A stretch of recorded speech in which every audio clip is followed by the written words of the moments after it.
Ah, yo kawale ipeti. Ana bali mai. Oh, doi.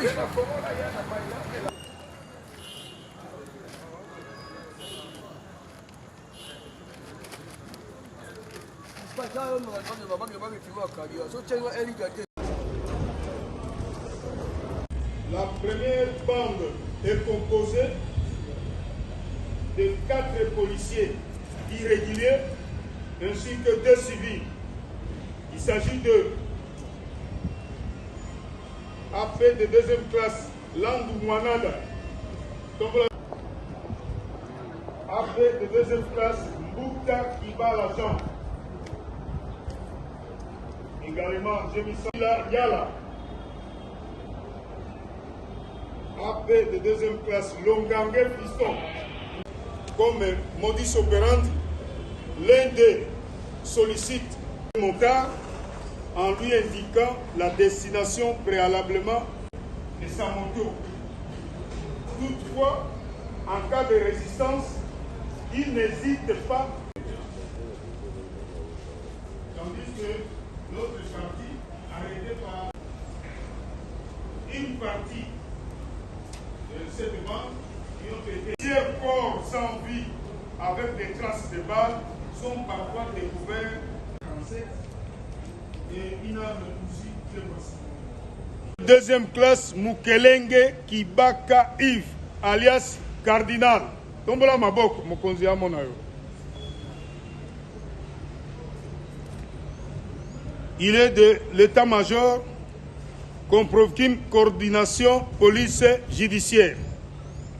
Ces policiers, mon général, et ses collègues de son unité, encore en cavale, opèrent à bord de 2 voitures Ketch et se livrent à diverses tracasseries au préjudice de paisibles passants. Ainsi, pour réussir leur forfait, ils se font passer soit comme élément de la coordination nationale de la police judiciaire, soit comme élément de la coordination nationale de la police, soit comme élément de la coordination provinciale de la police judiciaire, ou encore élément de la police criminelle, communément appelée PCRIM.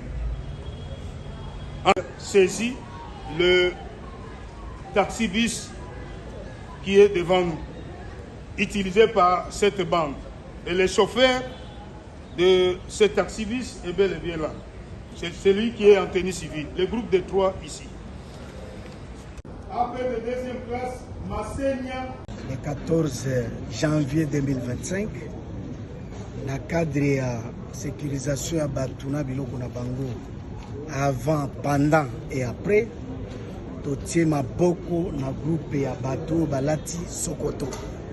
Ou balati soit tenue à police, soit tenue à armée, c'est pour se soustraire. Mais bazali au fait, ba policier penzate, bazali ba irrégulier, dambu ya bao bazali ba policier, bazali poursuivi na ba violation de consignes, déviation de mission, batindi asala boye, olia sala patrouille ake kosala makambo mosusu.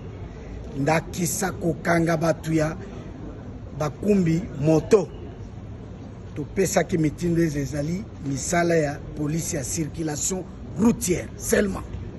Soki infraction okutana nango na flagrance oko interpeller immédiatement au tient na maboko ya police ya circulation routière soki etali contravention routière.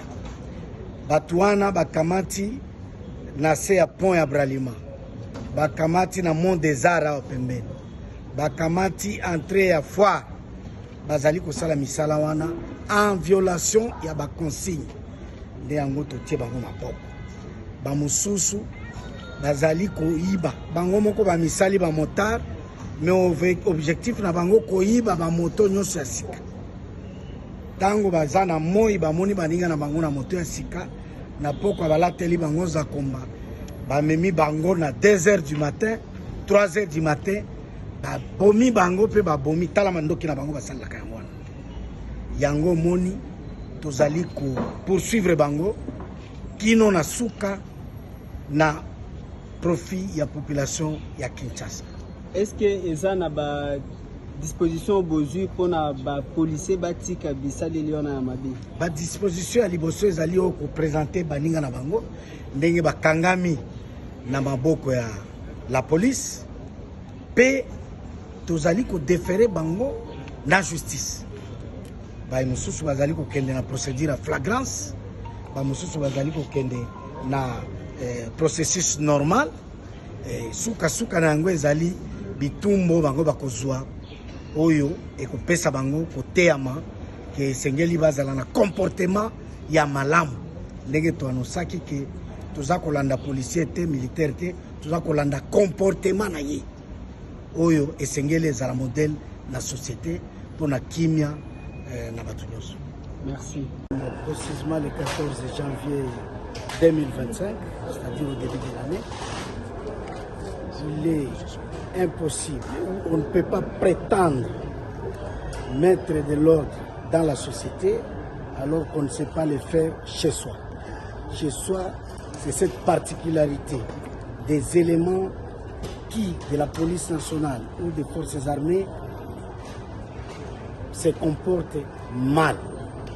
Le comportement de ces éléments, c'est ce qui a fait l'événement de ces jours. Notamment entre eux, il y en a qui sont dans des visites domiciliaires indésirables, d'autres dans des déviations des missions, dans des violations des consignes. Et voilà que d'autres sont là comme des postures. Ils roulent à moto, extorquent, pillent, ravissent tout ce qu'ils trouvent en chemin. Donc ce sont des bandits qui se retrouvent dans le corps, dans les différents services, camouflés comme des brebis, mais qui sont galeuses. C'est ainsi que la sécurité des personnes et de leurs biens étant un processus, nous sommes en train de les découvrir et les arrêter jusqu'à leur dernier retranchement pour la tranquillité publique dans la ville province de Kinshasa. Quel sera leur sort? Leur sort, c'est le déferment à la justice. D'autres vont aller en procédure de flagrance et d'autres, le procès va suivre les cours normales. Est-ce qu'il y a des dispositions qui sont prises pour que pareille situation ne se répète dans les rangs de la police? Cette présentation est pédagogique. C'est un appel aux uns aux autres de ne plus, disons, de ne plus s'adonner à des pratiques aussi sales. Ce sont des pratiques qui vont leur conduire à la dérive, au pire. Ce sont des mauvaises pratiques qu'ils doivent cesser, car à la fin, ce sont des condamnations, ce sont des peines à subir.